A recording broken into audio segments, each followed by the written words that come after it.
নমস্কাৰ। আজি আপোনালোকৰ আগত আলোচনা কৰিবলগীয়া বিষয়টো হৈছে শীতল যুদ্ধ কাক বোলে আৰু ইয়াৰ প্ৰধান কাৰণসমূহ কি কি। প্ৰথমে শীতল যুদ্ধ কাক বোলে তাক আমি আলোচনা কৰি লওঁ। শীতল যুদ্ধ বুলি ক'লে এনে এক অৱস্থাক বুজায় য'ত সম্পূৰ্ণৰূপে যুদ্ধও নহয় আৰু শান্তিও নহয়, অৰ্থাৎ দুই বা ততোধিক অথবা প্ৰতিদ্বন্দ্বী ৰাষ্ট্ৰসমূহে অস্ত্ৰ-শস্ত্ৰ ব্যৱহাৰ কৰি যুদ্ধ কৰাৰ পৰিৱৰ্তে পাৰস্পৰিক অবিশ্বাস আৰু শত্ৰুতাৰ ভাৱ অটুট ৰাখি নিজকে শক্তিশালী কৰিবৰ কাৰণে যি প্ৰচেষ্টা চলায় তাক শীতল যুদ্ধ বুলি কোৱা হয়।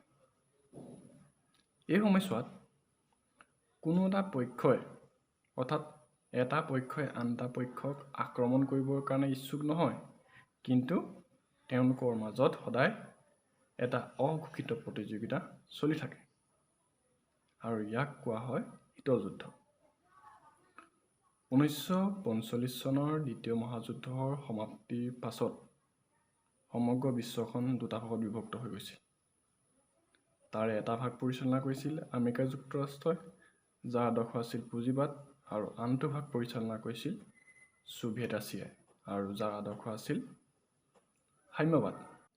এই সময়ছোৱাত দুয়োটা পক্ষই নিজকে শক্তিশালী কৰিবৰ কাৰণে এক ক্ষমতাকেন্দ্ৰিক ৰাজনীতিত জড়িত হৈ পৰিছিল।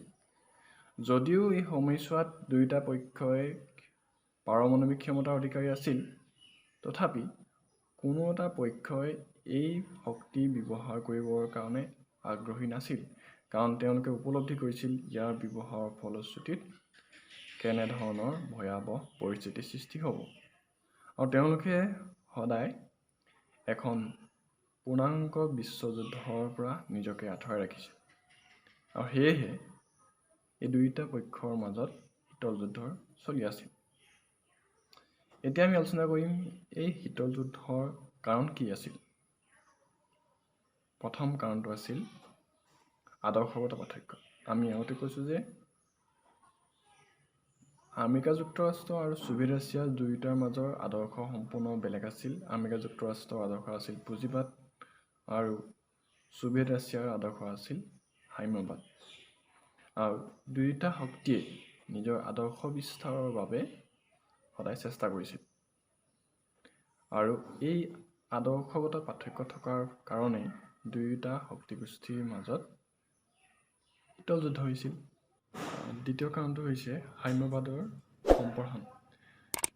দ্বিতীয় মহাযুদ্ধৰ পাছত সাম্যবাদৰ আদৰ্শ গ্ৰহণ কৰা ছোভিয়েট ৰাছিয়াই নিজৰ আদৰ্শ বিস্তাৰৰ কাৰণে তেওঁলোকে বিশ্বত চেষ্টা কৰিছিল, আৰু এই ক্ষেত্ৰত বিশ্বৰ প্ৰায়বিলাক ৰাষ্ট্ৰই তেওঁলোকৰ আদৰ্শ গ্ৰহণ কৰিবৰ কাৰণে ইচ্ছা প্ৰকাশ কৰিছিল। কিন্তু আমেৰিকা যুক্তৰাষ্ট্ৰই ছোভিয়েট ৰাছিয়াৰ এই আদৰ্শ বিস্তাৰৰ ক্ষেত্ৰত বাধা প্ৰদান কৰিছিল, ফলত দুয়োটা পক্ষৰ মাজত শীতল যুদ্ধৰ সূত্ৰপাত হৈছিল। তৃতীয় কাৰণটো হৈছে এটম বোমাৰ গোপনীয়তা। দ্বিতীয় মহাযুদ্ধ চলি থকাৰ এই সময়ছোৱাত কেৱল আমেৰিকা যুক্তৰাষ্ট্ৰৰহে এটম বোমা আছিল, আৰু এই দ্বিতীয় মহাযুদ্ধৰ এই সময়ছোৱাত আমেৰিকা আৰু ৰাছিয়া ঐক্যবদ্ধভাৱে শত্ৰুপক্ষৰ বিৰুদ্ধে তেওঁলোকে যুঁজ দিছিল। কিন্তু এটম বোমা থকা এই আমেৰিকাৰ এই সামৰিক শক্তিৰ বিৰুদ্ধে কিন্তু ৰাছিয়াই কোনো সম্ভেদ পোৱা নাছিল।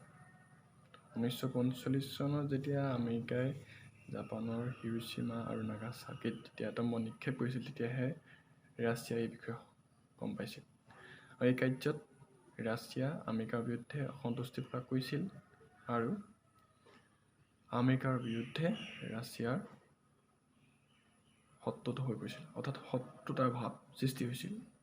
শীতল যুদ্ধ সৃষ্টিৰ চতুৰ্থ কাৰণটো হৈছে শান্তি চুক্তিৰ চৰ্ত সম্বন্ধে বিভেদ।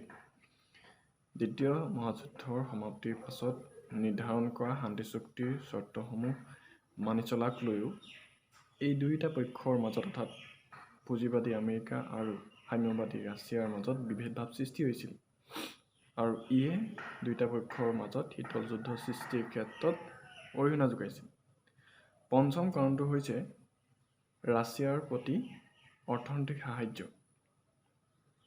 অৰ্থাৎ দ্বিতীয় মহাযুদ্ধ চলি থকা এই সময়ছোৱাত পশ্চিমীয়া ৰাষ্ট্ৰসমূহে ছোভিয়েট ৰাছিয়াক অৰ্থনৈতিক সাহায্য প্ৰদান কৰিম বুলি প্ৰতিশ্ৰুতি দিছিল। কিন্তু ৰাছিয়াই আশা কৰা মতে অৰ্থাৎ তেওঁলোকে প্ৰতিশ্ৰুতি কৰা মতে ৰাছিয়াৰ প্ৰতি অৰ্থনৈতিক সাহায্য প্ৰদান কৰা নাছিল। আৰু সেয়েহে ৰাছিয়াই ভাবিছিল যে পশ্চিমীয়া ৰাষ্ট্ৰসমূহে ৰাছিয়াক দুৰ্বল কৰাৰ বাবে চেষ্টা কৰিছে। আৰু ইয়েও দুয়োটা পক্ষৰ মাজত শীতল যুদ্ধ সৃষ্টি কৰিবৰ বাবে অৰিহণা যোগাইছিল। আৰু বহুতো কাৰণ আছে, আমি সেইবিলাকো আলোচনা কৰিম। আমি এই সম্পূৰ্ণ নোটটো ডেছক্ৰিপশ্যনত আমি দি দিছোঁ, যদিহে আপোনালোকে ভাল লাগে লিখি ল'ব পাৰিব।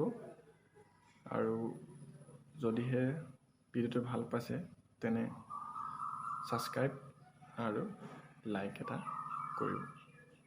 আৰু যিখিনি হাই ছেকেণ্ডেৰী ষ্টুডেণ্ট আছে তেওঁলোকৰ বাবেও শ্বেয়াৰ কৰিব। ধন্যবাদ।